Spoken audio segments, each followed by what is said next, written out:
Good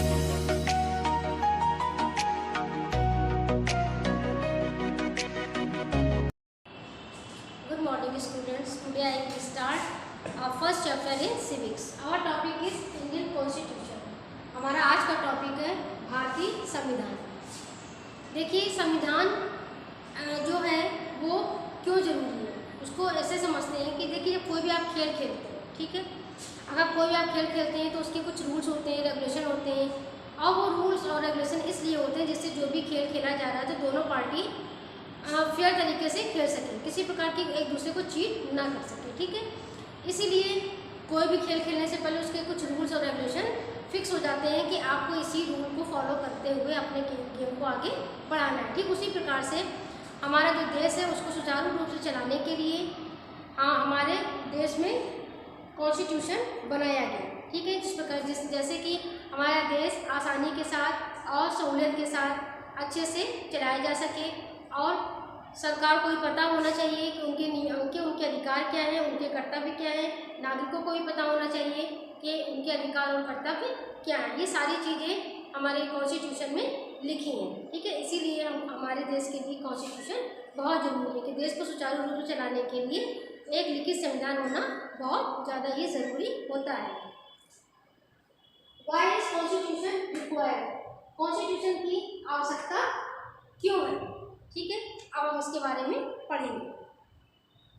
The Constitution of the country define the powers and the functions of the government along with the rights and duties of the citizen. जो भारत का संविधान है वो define करता है power और duties को। हमारी सरकार को भी पता होना चाहिए कि उनकी पावर्स क्या क्या है, उनकी ड्यूटीज़ क्या क्या है। साथ ही साथ नागरिकों को भी पता होना चाहिए कि उनको कौन कौन से अधिकार दिए गए हैं और उस अधिकार को पाने के लिए उनके कौन कौन से कर्तव्य हैं। Every country has the government, democratic and the authoritarian. प्रत्येक देश में गवर्नमेंट दो प्रकार से हो सकती है, या तो वो लोकतांत्रिक हो सकती है या फिर राजतांत्रिक हो सकती है, या सत्ताधारी हो सकती है, सत्तावादी। As the government are different, so all the countries have their own constitution framed as per the nature of the government of the countries.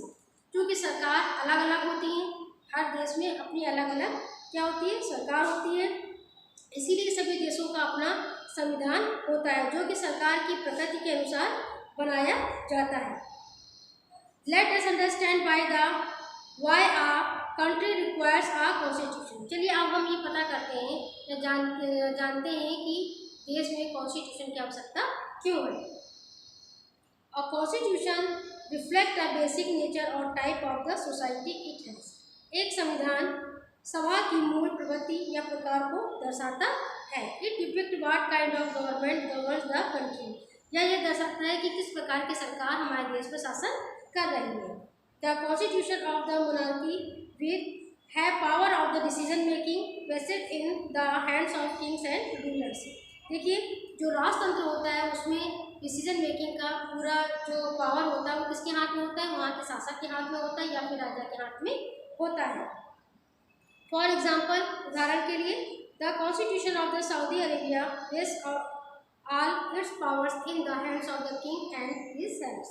देखिए जो सऊदी अरेबिया का जो कॉन्स्टिट्यूशन है उसमें ये निहित है, उसमें ये लिखा हुआ है कि जो वहाँ का शासक है वो शासन करेगा और उसके बाद वहाँ पर कौन शासन करेगा, उसका उत्तराधिकारी जो होगा वो शासन करेगा। The constitution of democratic countries like India has powers and the right vested in the hands of the representatives who are elected by the people of the country to form the government. The constitution of the democratic countries, और जो democratic countries होती हैं, लोकतांत्रिक देश होते हैं, उनमें जो पावर डिसीजन मेकिंग का पावर होता है, एक ना देश को चलाने का जो पावर होता है वो किसी एक के हाथ में नहीं होता है, वो किसके हाथ में नहीं होता है।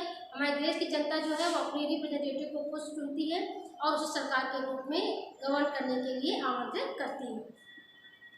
A constitution defines a set of the ideas, principles, rules and the right that all the people believe the support with the views of the how the see of their country working.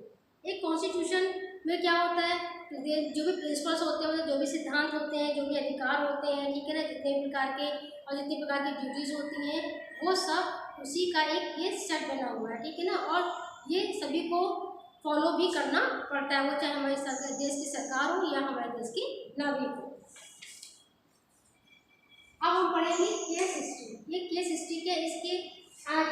जिसके द्वारा हम जानेंगे कि हमारा भारतीय संविधान कैसा है। The process of the making of the Indian constitution began many decades before India got independence. Bharat को स्वतंत्रता मिलने से कई दशक पहले भारतीय संविधान बनने की प्रक्रिया शुरू हुई थी। The constitution of India was first drafted by the Motilal Nehru in 1928। Bharat का संविधान सबसे पहले मोतीलाल नेहरू ने 1918 में तैयार किया था। The legislature that the British had introduced were weak and the voting right were not given to everyone. लेकिन जो अंग्रेजों ने विधायिका पेश की थी उसमें वो बहुत ही कमज़ोर थी और मतदान का अधिकार सभी लोगों को उसमें नहीं था। The Indian law makers and the learn from the experiences during the colonial rule and utilized all of this while writing the constitution। Bharat के कानून निर्माताओं ने औपनिवेशिक शासन के समय के दौरान अनुभव से जो कुछ भी सीखा था और संविधान लिखते समय उसी समय उस चीज़ों का प्रयोग भी उन्होंने किया था। Many of the institutional details and the procedures were borrowed from the colonial laws like the Government of India Act 1935। औपनिवेशिक कानूनों से कई संस्थागत विवरण और प्रक्रिया उधार ली गई थी, जैसे कि भारत सरकार अधिनियम 1935। The drafting of the Indian Constitution was done by the Constituent Assembly। भारतीय संविधान का जो प्रारूप था वो संविधान सभा द्वारा किया गया था। Indian constituent assembly was convened in December 1946। भारतीय जो सभा थी, संविधान सभा थी, उसे 1946 में बुलाया गया। The members of the assembly were only Indians. जो असेंबली में जो मेंबर्स थे वो केवल भारतीय थे। The assembly started drafting the constitution of the independent India. और असेंबली ने क्या किया था, स्वतंत्र भारत के लिए संविधान बनाना शुरू कर दिया था। Doctor Bhimrao Ambedkar was chairman of the drafting committee and Dr. Rajendra Prasad was the chairman of the Constituent Assembly। Doctor B.R. Ambedkar जो थे वो प्रारूप समिति के अध्यक्ष थे और जो डॉक्टर राजेंद्र प्रसाद थे वो संविधान सभा के अध्यक्ष थे। Our Constitution was adopted on 26 नवंबर 1949। और जो हमारा संविधान है उसको अडॉप्ट कर लिया गया था कब, 26 नवंबर 1949 को and came into effect on 26 जनवरी 1950। लेकिन इसको लागू कब किया गया था, ये इफेक्ट में कब आया था, ये आया था 26 जनवरी 1950 को। Which was commemorate as our republic day. और इसे किस रूप में मनाया जाता है, इसे रिपब्लिक डे के रूप में मनाया जाता है। आज constitution are very essential for the democracy. Democracy के लिए अगर कोई भी देश डेमोक्रेसी है तो उसके लिए कॉन्स्टिट्यूशन का होना बहुत ज़्यादा ज़रूरी होता है। अब मैं नेक्स्ट वीडियो में आपको बताऊंगी कि की features of the Indian constitution, ठीक है ना। भारतीय संविधान की मुख्य विशेषताएं कौन कौन सी थी और फंडामेंटल राइट्स, इनके बारे में नेक्स्ट वीडियो में कंटिन्यू करूँगी। Okay class, good morning students, let's continue chapter first. Our topic is Indian constitution, भारतीय संविधान। भारतीय संविधान में अभी तक हम लोगों ने पढ़ा वाई इज कॉन्स्टिट्यूशन रिक्वायर्ड, कि संविधान की आवश्यकता क्यों होती है। केस स्टडी के द्वारा हमने भारतीय संविधान को पढ़ा। अब हम पढ़ेंगे कि features of the Indian constitution. Indian constitution की विशेषताएं हम पढ़ेंगे। पहली विशेषता है फेडरलिज्म, मतलब संघीय रूप, ठीक है। Indian constitution was drafted with almost care and the thought. भारतीय संविधान का प्रारूप अत्यंत सावधानी और विचार के साथ प्रारूप किया गया। It was mean for a country that had a variety of communities, culture, religions and ideologies. यह उस देश के लिए था जहाँ पे विभिन्न प्रकार के समुदाय, संस्कृति के लोग, धर्म के लोग और विचारधाराओं के लोग रहते थे। To maintain an equal and strong base for every citizen of our country, eradicating and preventing them from the social evils like discrimination and injustice, while instilling a feeling of unity among them, was one of the main ideas behind drafting our constitution। जो हमें जो drafting हुई है constitution की, उसके पीछे का जो कारण है वो है हमारे देश के प्रत्येक नागरिक के लिए एक समान और मजबूत आधार बनाए रखना, उन्हें भेदभाव और अन्याय जैसी सामाजिक बुराइयों से बचाना और उनके बीच एकता की भावना पैदा करना। Indian Constitution provide our government a three-tier structure where there is government at central, state and village level. भारतीय संविधान हमारी सरकार की 3 स्तरीय संरचना प्रदान करता है, जहां केंद्र, राज्य और ग्राम स्तर पर सरकारें होती हैं. This is done to ensure that the decision making for a vast country like India does not only in the hands of the central government but in the hands of smaller units that understand and can serve the religious better. यह सुनिश्चित करने के लिए किया जाता है कि भारत जैसे विशाल देश के लिए निर्णय केवल केंद्र सरकार के हाथों में न होकर के बल्कि छोटी इकाइयों के हाथों में होता है, जिससे वो अपने क्षेत्र को बेहतर तरीके से समझ सकें और उनको अच्छी सेवाएं प्रदान कर सकें. पार्लियामेंट्री फॉर्म ऑफ गवर्नमेंट, सरकार का संसदीय स्वरूप. India has a parliamentary form of government as started by the our constitution. हमारे संविधान के अनुसार भारत में सरकार का संसदीय रूप है. अगला है आपका सेपरेशन ऑफ द पावर्स, मतलब कि शक्ति का पृथक्करण. ठीक है ना. Our constitution separates the power of government into 3 organs. हमारे कॉन्स्टिट्यूशन में शक्ति का पृथक्करण किया गया है जो 3 रूपों में है. पहला कौन है? पहला है आपका लेजिस्लेचर. ठीक है ना. लेजिस्लेचर विधानसभा, एक्सिक्यूटिव कार्यपालिका और जुडिशरी न्यायपालिका. Legislature is the organ there makes and the passes the law to be implemented. Legislature एक ऐसी ऑर्गन है जो कि क्या करती है, कानून को बनाती है, उसे पास करती है जिससे वो इम्प्लीमेंट हो सके. Executive is the organ that implement that law made and the pass by the legislature. और जो एग्जीक्यूटिव है कार्यपालिका, वो उसका क्या काम है, जो लेजिस्लेचर कानून बनाती है, पास करती है, उसको इम्प्लीमेंट करवाना. ठीक है. Judiciary is the organ that handles the court of the law in our country. और जो जुडिशरी है, न्यायपालिका है, वो भारत देश के सभी कानूनी अदालतों को क्या करती है, हैंडल करती है. That the ensure justice with the equality for every citizen in the country. और यह सुनिश्चित करती है कि देश के सभी नागरिकों के साथ समान रूप से जो है व्यवहार हो रहा है कि नहीं, समान रूप से उनको जो न्याय है वो मिल रहा है कि नहीं. अब आपका है फंडामेंटल राइट्स. ठीक है ना. फंडामेंटल राइट्स के बारे में हम आपको नेक्स्ट वीडियो में कंटिन्यू करेंगे. Okay class. Good morning students. Let's continue chapter first. Last videos में हम लोगों ने इस चैप्टर में इन पॉइंट्स को पढ़ा था. पहला पॉइंट था व्हाई इज कॉन्स्टिट्यूशन रिक्वायर्ड. फिर केस स्टडी को हम लोगों ने पढ़ा. फिर की features of the Indian constitution को पढ़ा. मतलब हम लोगों ने पहले ये पढ़ा कि कॉन्स्टिट्यूशन क्यों जरूरी है.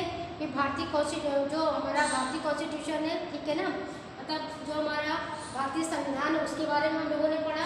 फिर हम लोगों ने भारतीय संविधान की विशेषताओं के बारे में पढ़ा, जिसमें फेडरलिज्म को पढ़ा, parliamentary form of the government के बारे में पढ़ा, सेपरेशन ऑफ द पावर के बारे में पढ़ा.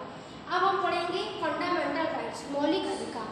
हमारे संविधान में नागरिकों को मौलिक अधिकार प्रदान किए गए हैं. पहला आपका है राइट टू इक्वलिटी, समानता का अधिकार. दूसरा है राइट टू फ्रीडम, स्वतंत्रता का अधिकार. तीसरा है right to freedom of religion. ठीक है ना. धर्म की स्वतंत्रता. ठीक है. धार्मिक स्वतंत्रता का अधिकार, आप बोल सकते हैं इसको धार्मिक स्वतंत्रता का अधिकार. फिर राइट अगेंस्ट एक्सप्लॉयटेशन, शोषण के विरुद्ध का अधिकार. अगला है education and the culture rights, शिक्षा और संस्कृति का अधिकार. लास्ट है राइट टू कॉन्स्टिट्यूशनल रेमेडीज. ठीक है ना. संवैधानिक उपचारों का अधिकार.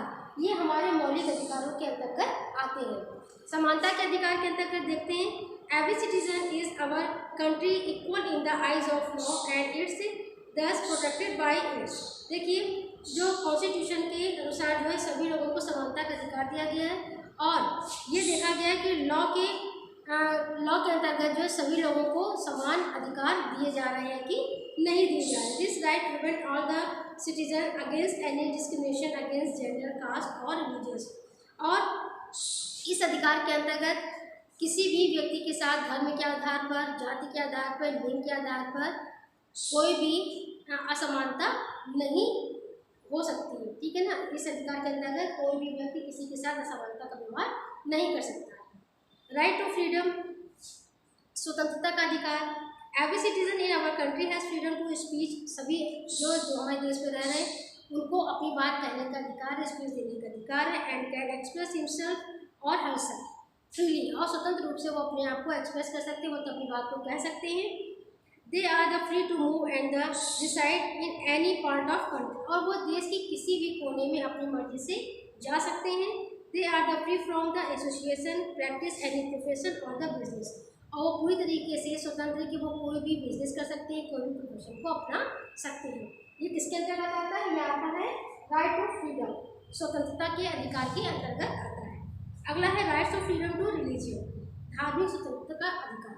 मतलब धार्मिक स्वतंत्रता का अधिकार के अंतर्गत कोई भी व्यक्ति अपना किसी भी धर्म को अपनाने के लिए पूर्ण रूप से स्वतंत्र है, लेकिन इसके अंतर्गत ये भी है कि कोई किसी को बाध्य नहीं कर सकता है अपने धर्म को अपनाने के लिए। वो पूरी तरह स्वतंत्र है, वो अपने और किसी दूसरे के धर्म को भी अपनाने के लिए पूरी तरीके से स्वतंत्र है, लेकिन कोई भी व्यक्ति उससे जबरदस्ती किसी भी धर्म को मनवा नहीं सकता है।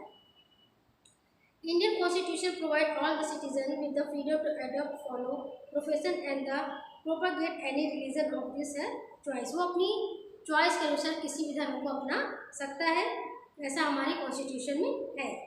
राइट अगेंस्ट एक्सप्लॉयटेशन, अगला पॉइंट है आपका राइट अगेंस्ट एक्सप्लॉयटेशन, शोषण के विरुद्ध का अधिकार। Indian constitution prevent all it's citizen for evil practices. हमारा जो भारतीय संविधान है वो जितने भी प्रकार के इविल्स हैं, ठीक है, जितने प्रकार की बुराइयां हैं, जितने प्रकार की प्रथाएं हैं, उनको मतलब जो नागरिक हैं उनको उन प्रथाओं से बचाती है। And the exploitation such as the child labour, human trafficking and so on.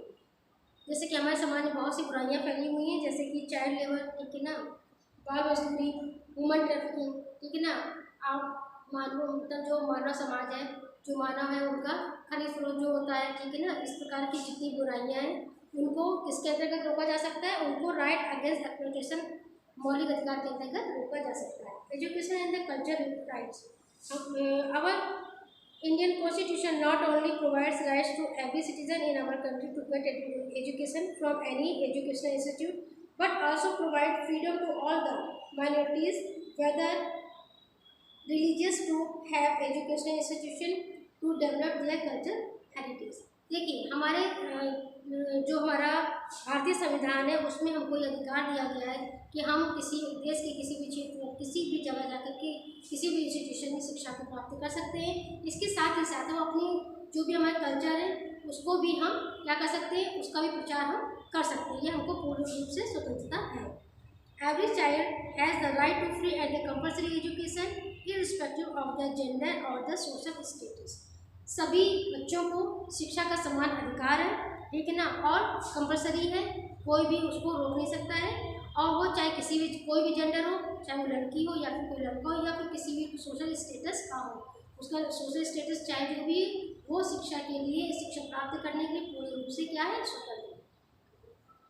Right to constitutional remedies, संवैधानिक उपचारों का अधिकार। इसके अंतर्गत क्या आता है? This right to prevent to power the every citizen to move the any court of law in case of the any violation in any their fundamental rights. अगर उसके जो फंडामेंटल राइट्स हैं अगर उसको नहीं दिए जा रहे हैं या किसी प्रकार का वायलेंस के खिलाफ वो किसी कोर्ट को जाना चाहता है तो वो जाने के लिए पूर्ण रूप से स्वतंत्र है। ये भी एक उसको फंडामेंटल राइट प्राप्त है। सेक्युलरिज्म, इसका मतलब होता है धर्मनिरपेक्षता, ठीक है ना। धर्मनिरपेक्षता, our constitution does not promote of the propagate any one particular reason. हमारा जो संविधान है वो किसी एक धर्म को, ठीक है ना, क्या करता है, वो बढ़ावा नहीं देता है, ना ही किसी एक धर्म का प्रचार करता है। This makes our country a secularism country. इसीलिए जो हमारा देश है वो सेक्युलरिज्म कंट्री है। यहाँ पर सभी धर्म जो है, सभी धर्म के लोग सर्वधर्म समभाव में मतलब वो रखते हैं, विश्वास रखते हैं, क्योंकि यहाँ पर सभी धर्म के लोग रहते हैं। That they respect every religion, they provide freedom to the its citizen to follow any religions of their choice। और वो अपनी मर्जी से किसी भी अपने अपना सकते हैं, ठीक है ना, और उनको पूरी तरीके और सभी लोग हर धर्म का सम्मान करते हैं। ये किसके अंतर्गत आता है? ये आता है सेकुलरिज्म के अंतर्गत, ठीक है ना, क्योंकि हमारे जो देश है वो एक धर्मनिरपेक्ष राज्य। ओके क्लास, तो आज ये आपका पूरा चैप्टर कंप्लीट होता है। इसके रिगार्डिंग कोई भी क्वेरी होती है तो आप व्हाट्सएप के थ्रू मुझसे